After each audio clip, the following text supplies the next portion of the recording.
2 நாளுக்கு முன்பு நம்முடைய சிஎம் சார் நன்றி சொல்றதுக்காக திருச்சிக்கு போனாரு. திருச்சி கிழக்குக்கு. இங்க பெரம்பூர்ல ஜெயிச்சிருக்கிறாரு. இங்க இருக்கக்கூடிய பெரம்பூருக்கு போய் நன்றி சொல்றதுக்கு வக்கு இல்ல.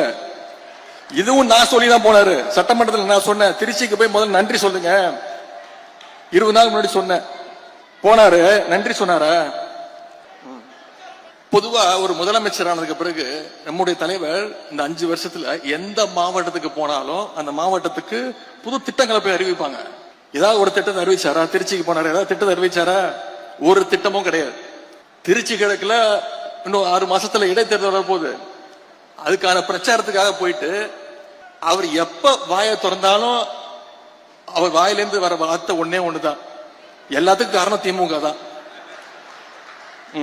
திருச்சியில் அவர் பேசுற பேச்சை கேட்டு இன்னைக்கு தமிழ்நாட்டு மக்கள் தலையில அடிச்சுக்கிறாங்க. இவரெல்லாம் ஒரு முதலமைச்சரா தேர்ந்தெடுக்குமே இன்னைக்கு தலையில அடிச்சுக்க ஆரம்பிச்சுட்டாங்க. சொல்றாரு, அதுல கோவம் வருது அவருக்கு.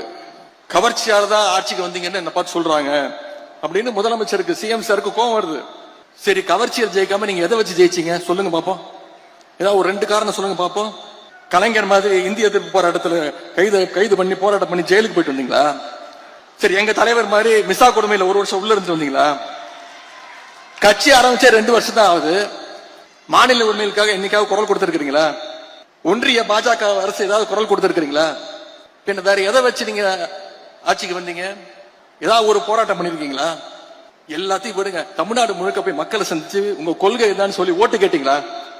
உங்க வேட்பாளர் பேர் உங்களுக்கு தெரியுமா? எதுவுமே தெரியாது.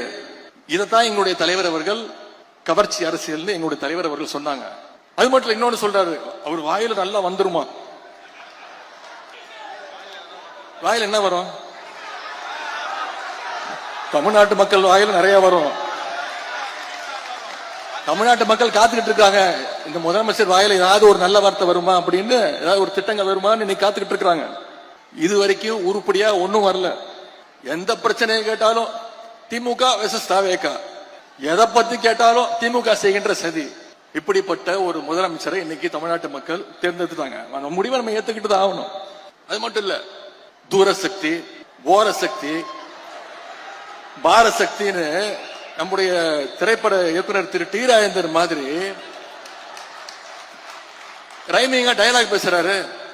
திமுகவுக்கு வயசு 75, பவள விழா ஆண்டு தாண்டி போயிட்டு இருக்கிறோம். திமுக நாங்க பார்க்காத வெற்றியும் கிடையாது, நாங்க பார்க்காத தோல்வியும் கிடையாது. எவ்வளவு பெரிய தோல்வியா இருந்தாலும் மீண்டும் எந்திரிச்சு வருவோம். எங்க தலைவர் எங்களை அப்படிதான் ட்ரெயின் பண்ணிருக்கிறாரு. ஆனா எந்த காலத்திலையும் திமுக மக்களை விட்டு தூரமா நின்னதே கிடையாது.